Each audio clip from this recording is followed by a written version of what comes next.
special treat today. Arthur Bradford is here to tell his story about his friend Ronnie.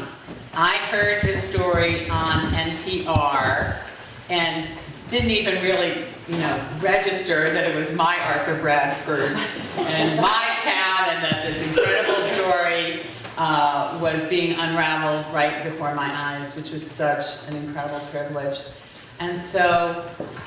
Hi, my name is Arthur Bradford, and for those of you that don't know me, I have a lot of roots in this town. My father and stepmother Susan live here, and I wanted to tell this story that I told for a radio show called The Moth, but I am excited to tell it here in Peru because part of it takes place in this town. So I've adjusted what happens a little bit to reflect that. So this story starts about 15 or more years ago. I'm kneeling on the floor of a cheap roadside motel praying, and next to me, leading me in prayer, is a large middle-aged man with cerebral palsy, and his name is Ronnie Simonson. And his prayer goes something like this. He says, "Lord, God bless my mother and father and my pastor back home in New Hampshire. And God bless Bob Hope and Cher and all three of Charlie's Angels." And then he says, "Lord, please help us get to California quickly, because I know when we get there, I'm going to meet Chad Everett, the star of CBS's show Medical Center." And when he says that, I stop Ronnie and I say, "Ronnie, we don't know if we're going to meet Chad Everett. You know that. We're not guaranteed to meet Chad Everett." And Ronnie says, I know, Arthur, I know, but keep praying." I had first met Ronnie about 8 years before that. I was a camp counselor at a summer camp for people with disabilities. And I was also an aspiring filmmaker. So I brought a video camera with me to the camp, and I taught a video class there. And Ronnie was drawn to that camera. He came right up to me, and he wanted to talk about movies. Ronnie, he had cerebral palsy in his legs, but he also had a series of mental conditions, a sort of obsessive compulsiveness that led him to have sort of like an encyclopedic knowledge of all of the TV shows and the stars of the 1970s television. And the reason for this, I learned, was that Ronnie was a kid in the 1970s, and he had spent most of his childhood in hospitals for his various medical conditions. And in the hospital, all he could do was watch TV all day. And so he became obsessed with these actors on TV, and he was especially obsessed with the actors who played doctors on TV because he was in the hospital all the time, and he took comfort from these confident voices. And there was this one doctor who he held higher than anybody else. And it was Dr. Joe Gannon on the show Medical Center. And Joe Gannon was played by a man named Chad Everett. And Ronnie felt that Chad Everett was his spiritual brother. He was like a god to him. And I really liked Ron. He had this ability to bring out different sides of people. And so we made a lot of movies together at the camp, and some of the most popular videos that we made were these newscasts where he would sort of be a newscaster. And the best ones were we would go downtown and he would interview people on the street. He'd just walk right up to them, and he didn't have very good balance, so usually when he was talking to someone, he would put his hand on their shoulder for balance, and he would get them to do skits and sing songs. And it was really pretty amazing. And a lot of these videos that we made at the camp, they got a sort of underground following. And I was able to get some funding to make a film outside of the camp, where we were going to drive across the country with 5 people with disabilities, all the way from New England, right around here, to California. And we would make a film about all the interviews that they would do along the way. And everybody on that trip had their hopes and dreams about going to California, but Ronnie's dreams overshadowed everything, because in California, he knew that's where Chad Everett lived. And he really felt that he was destined to meet this man, his spiritual brother. And that's how I ended up on the floor of that hotel room praying with him, because I felt that as the director of this show, of this movie, that I was sort of responsible for this. Ron's dream was really strong, and so every night I would kneel and I would pray with him. And as I would pray with him, I sort of had this prayer that I would say myself, and I would ask for some sort of guidance, for some sort of solution to the mess that I knew that we were going to be in when we got to California. Because I knew something, I had a secret that I hadn't shared with Ron, which was that I had actually reached out to Chad Everett. I had helped Ronnie write many letters to celebrities over the years, and we had also written to Chad Everett. In fact, years before, Ronnie had called me up, and he was so excited because he had received a headshot, a photo from Chad Everett. And he memorized the words that Chad had written on that photo, and I also memorized them. It said, "To Ron, life is not meant to be lived in reruns. Watch the new Love Boat. Walk in the light, Chad." And so Ronnie would go over those words, and he would say, especially as we were driving across the country, he would say, "What does that mean, life's not meant to be lived in reruns? And what does that mean to walk in the light? Am I walking in the light?" And I would say, "Yeah, Ron, you're walking in the light." But I had reached out to Chad Everett, and I had actually heard back from his agent, who had told me really on no uncertain terms that Chad Everett was not interested in meeting an obsessive fan like this, that Ronnie had written so many letters, and I think I guess I didn't understand that actors in Hollywood, they don't always want to meet the people that are obsessed with them, and so I probably should have told Ronnie that really, as far as I knew, we weren't going to meet Chad Everett. But I have this thing about me, like if I know I'm 20 minutes away, but I'll call my parents and say, I think I'm going to be there in 10 minutes. Because I felt like maybe there's a chance like I'll find a faster route, or maybe if I go a little bit fast, maybe there is a chance I can be there in 10 minutes. And so I'll give the best case scenario to somebody. And so I felt like there had to be some way that if Chad Everett just saw Ronnie, maybe there was some chance that Ronnie would actually meet this man. And so I didn't want to shatter his dreams before I knew that there was no chance. So I didn't share with Ron that really there wasn't a very good chance he was going to meet him. So all across the country, Ronnie would talk about how he was going to California, he was going to meet his spiritual brother. And we made it to California, and we had a great time out there. We went swimming in the ocean, and everybody felt good about just making it across the country except for Ronnie, because he had a higher dream than just making it to California. And so I made a deal with Ron. I said, okay, we'll send everybody else home, and you and I will stay behind, and we'll spend a few days on this quest to meet this man. And I didn't really have much of a plan. And in fact, after everyone left, Ronnie would wake up and say, "Okay, what are we going to do today to meet Chad Everett?" And it was really, I started to get kind of annoyed with the whole thing. I mean, this man had attached me to this dream, and I was a filmmaker. I wanted to see them meet. But I also felt like maybe there was better things I could be doing with my life than chasing this celebrity from the 1970s. And I on the last day there in California, we sort of threw a Hail Mary pass. We knew the town that Chad Everett lived in. So we drove to that town, and Ronnie started interviewing people in the town. He got really excited because he met a kid who had bagged Chad Everett's groceries at the grocery store.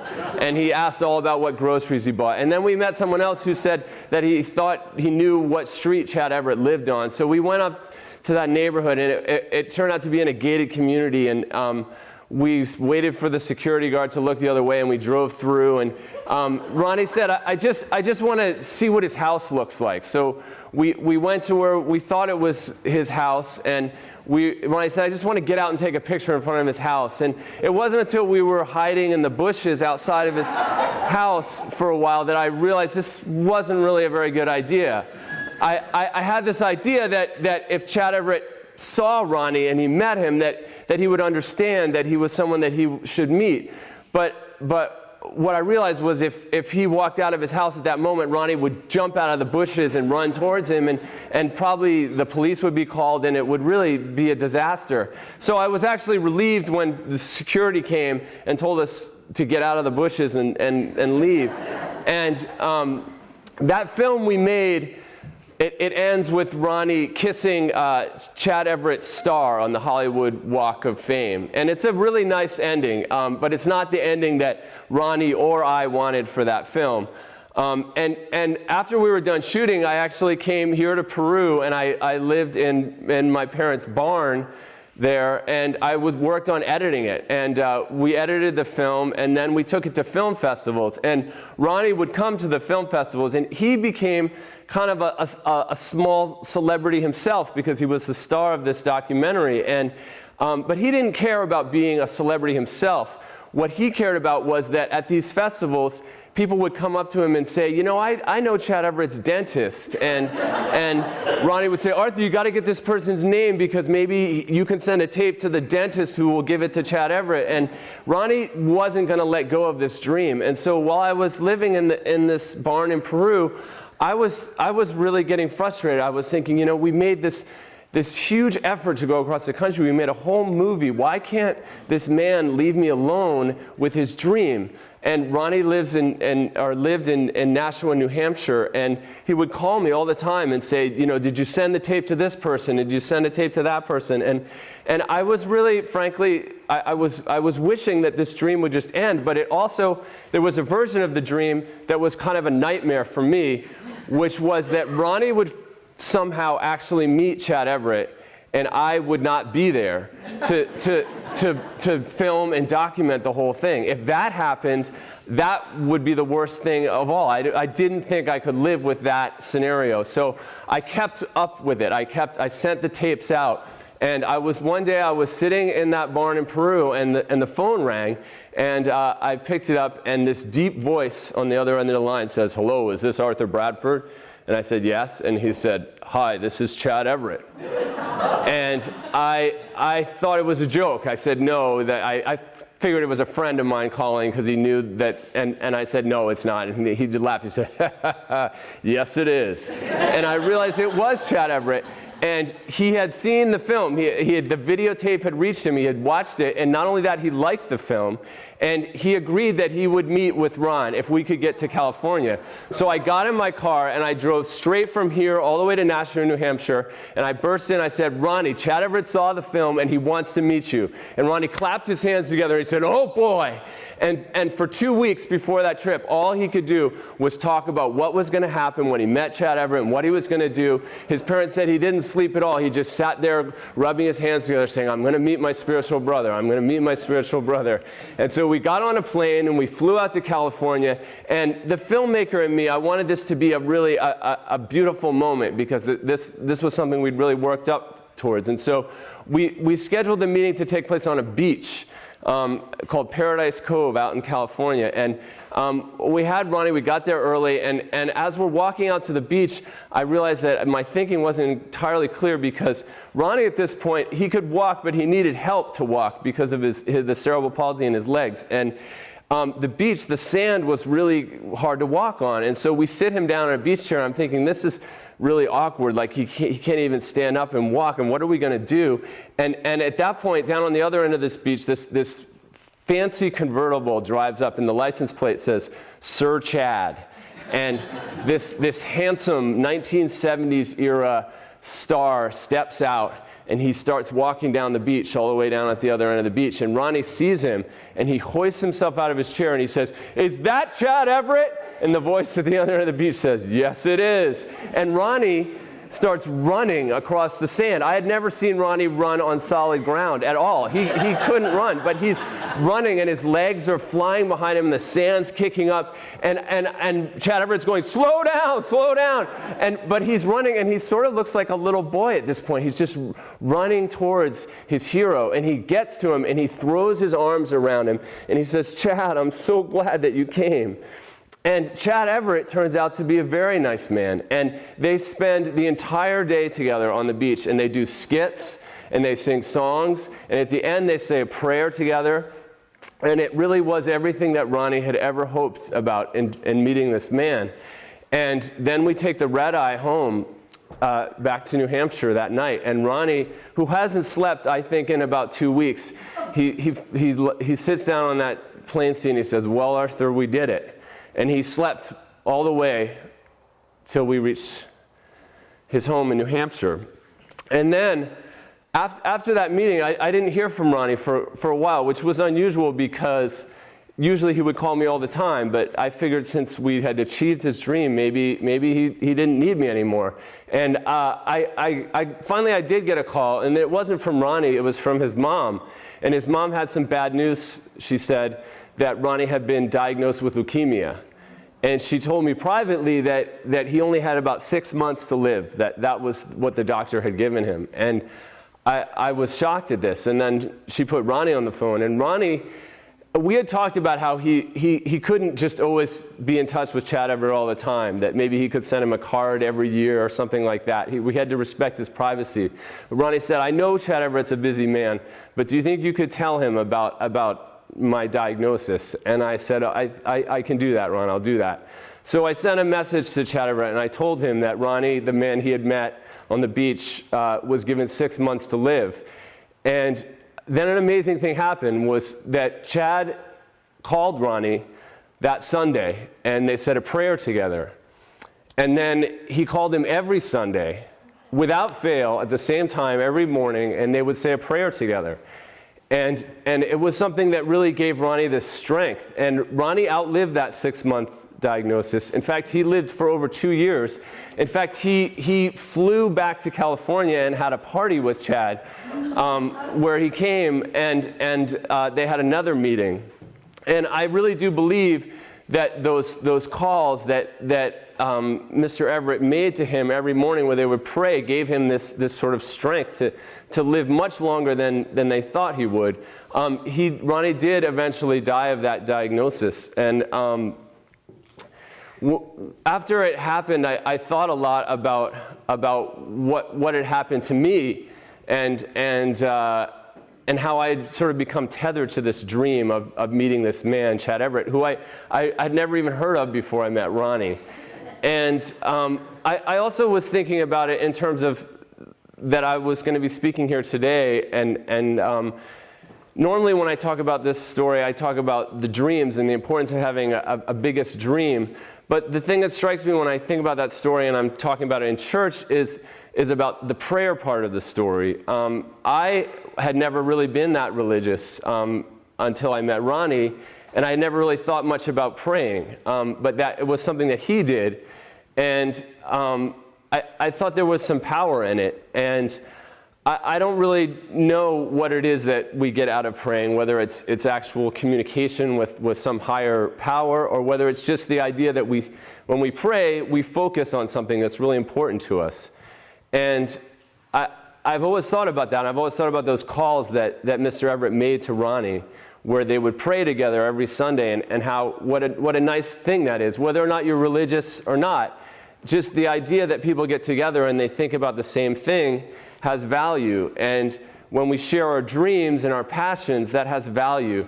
And I think about the times that I spent in that barn in Peru, where I was wondering whether this dream was so important. And I'm grateful to Ronnie for sharing that dream. And now I am about the age that Ronnie was when he met Chad Everett. And I just want to thank Ronnie and thank you for listening to my story about dreams. Is that him?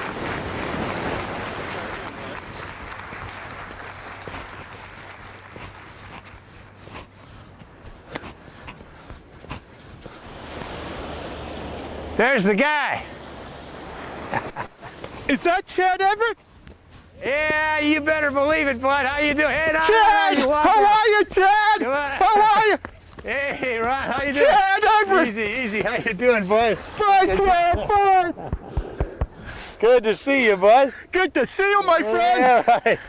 I'm looking forward to being interviewed by you, man. Hey, can we do a medical center act together? Yeah, sure. Here, give me a scalpel. All right. Hey, wear buddy surgical gloves. We're gonna have a picture, okay? You know what I was playing on the more on that. You know what I was playing on the way in? You what? I played that birthday tape you sent me on the way in. Oh, you did? Yeah, it was good, man. Well, I good. love saying happy birthday to my spiritual brother, Chad. Here's a picture. Take your glasses off. Can you take your shades off, please? Sure. Well, you want me to take my glasses off? Yeah. He's a director now. I mean, he's gone up, stepped up from an interviewer to a director. Yeah. All right. Thank you. Okay. Thank you. All right. Let's go sit down somewhere and do an interview. Right. Okay. I got my shirt on. See. Let's see. Would you do a skit with me from medical stuff? I'll be Dr. Ron and you be Dr. Gannett, and I pretend there's something wrong with my hand. I can never practice surgery again. You can never practice surgery? That's the improv? Yeah. You can never practice surgery Well, again. you be Joe Gannon and I'll be Ron, Dr. Ron. Okay. Go. We've got to go into this surgery now, Dr. Ron. You ready? Can I do surgery, Joe? My goodness. There's something wrong with my hand, Dr. Gannon.